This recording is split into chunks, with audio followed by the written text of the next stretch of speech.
ప్రకారం మన ఇందిరమ్మ ప్రభుత్వంలో తూచా తప్పకుండా చిత్తశుద్ధితో ఇది ప్రజల ప్రభుత్వం, పేదోడి ప్రభుత్వం అనే విధంగా సంక్షేమ కార్యక్రమాలని చెయ్యాలి అని దృఢ సంకల్పంతో తల తాకట్టు పెట్టైనా పేదవాడికి అండగా ఉండాలి, రైతన్నకి అండగా ఉండాలని మన ప్రభుత్వం ఈ 26వ తారీఖు నాడు పెద్దలు చెప్పినట్లు ప్రతి మండలంలో ఒక గ్రామాన్ని తీసుకొని ఈ 4 స్కీములు అర్హులైన ప్రతి వాళ్ళకి ఇవ్వాలి అనేది నిర్ణయించడం జరిగింది.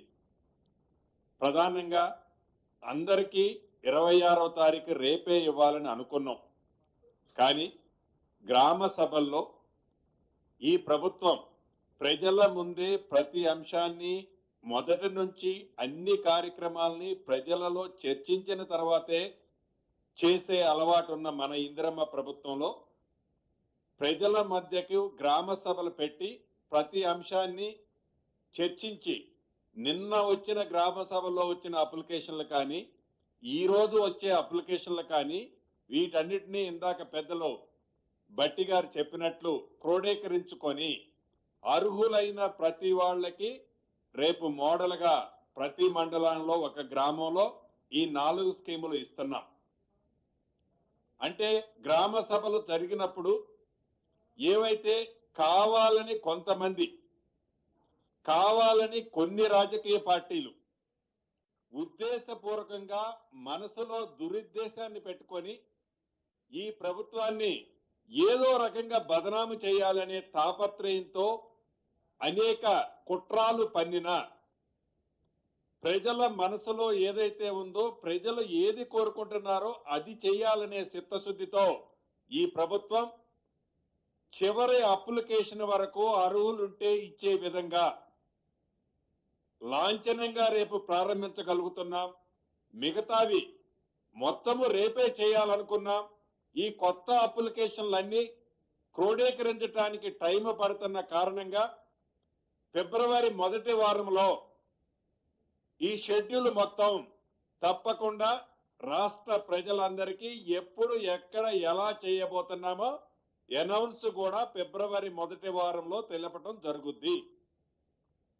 అర్హులైన పేదవాళ్ళు ఎవరు కూడా అభద్రతకు లోనవ్వాల్సిన అవసరం లేదు.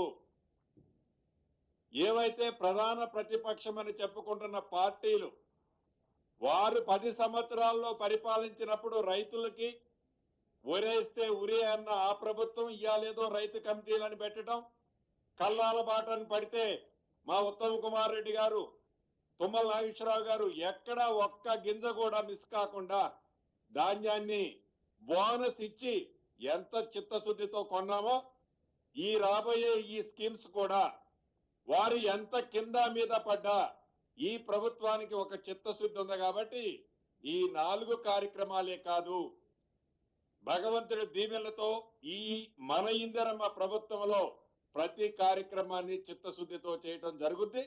ముఖ్యంగా నా శాఖకు సంబంధించిన ఇందిరమ్మ ఇళ్ళు, ఈ ఇందిరమ్మ ఇళ్ల కార్యక్రమంలో ఎన్ని అవాంతరాలు ఎదురైనా ఎక్కడ పైరవీలకి అవినీతికి స్థానం లేకుండా పూరెస్ట్ ఆఫ్ ది పూర్ అంటే పేదవాళ్ళలో బహుపేదవాళ్ళనే ఐడెంటిఫై చేసి రేపు మోడల్గా ప్రతి మండలానికి సుమారు రాష్ట్రంలో 606 మండలాలు ఉన్నాయి. హైదరాబాద్ పరిధిలోని మిగతా 16 మండలాలు తీసేస్తే ఈ 606 మండలాల్లో ప్రతి గ్రామంలో అర్హులైన ప్రతి ఒక్కళ్ళకి ఈ 4 స్కీములు ఇచ్చే దాంట్లో భాగంగా ఇందిరమ్మ ఇళ్ల కార్యక్రమాన్ని కూడా ఇవ్వబోతున్నాం. ఇది నిరంతరము జరిగే ప్రక్రియ. ఏదో ఒక్కసారి ఇచ్చి గత ప్రభుత్వంలో లాగా అక్కడ ఒకటి ఇచ్చేసి తూచనే ప్రభుత్వం కాదు. ఇది మాట ఇస్తే తప్పే ప్రభుత్వం కాదు. ఆర్థికంగా ఎన్ని ఇబ్బందులున్నా రాత్రి పగళ్ళు మన ఫైనాన్స్ మంత్రి వర్యులు పరిపరి విధాలు ఆలోచించి చెప్పిన ప్రతి మాటని పేదోడికి అందించాలనే తాపత్రయంతో ఈ ప్రభుత్వం పనిచేస్తుందనేది ఒక్కసారి ప్రతిపక్షాలు మంచిని ఒప్పుకోలేకపోతే మంచిది, కానీ మంచిదాన్ని చెడుగా చిత్రీకరించి వాళ్ళు మరింత పలసన కావద్దని కూడా ఈ వేదిక మీద నుంచి వారికి సూచిస్తున్నాను. ఇందిరమ్మ ఇళ్ల విషయంలో కూడా నిన్న అప్లికేషన్ ఇచ్చిన వాళ్ళు ఈ పొద్దు అప్లికేషన్ ఇచ్చే వాళ్ళు కూడా అర్హులై ఉంటే రేపొచ్చే లిస్ట్ లో తప్పకుండా వారి పేరు చేర్చబడుతుంది, ఇవ్వబడుతుంది.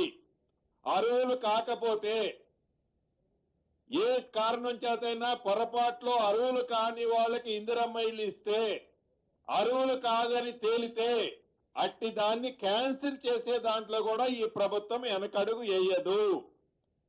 రాష్ట్ర వ్యాప్తంగా ఉన్న మీడియా మిత్రులను కూడా రిక్వెస్ట్ చేస్తున్నాం, అర్హులు కాని వాళ్ళుంటే ఈ ప్రభుత్వం దృష్టికి మీరు తీసుకురావాల్సిన అవసరం ఉంది. ఎందుకంటే మీరు కూడా ఈ ప్రభుత్వంలో భాగస్వాములు. దయచేసి అర్హులు కాని వాళ్ళు ఎవరైనా కూడా తీసుకోవద్దు, అర్హులైన వాళ్ళు ఎవరు కూడా మిస్ కావద్దు. ఈ ప్రభుత్వం యొక్క చిత్తశుద్ధి అది.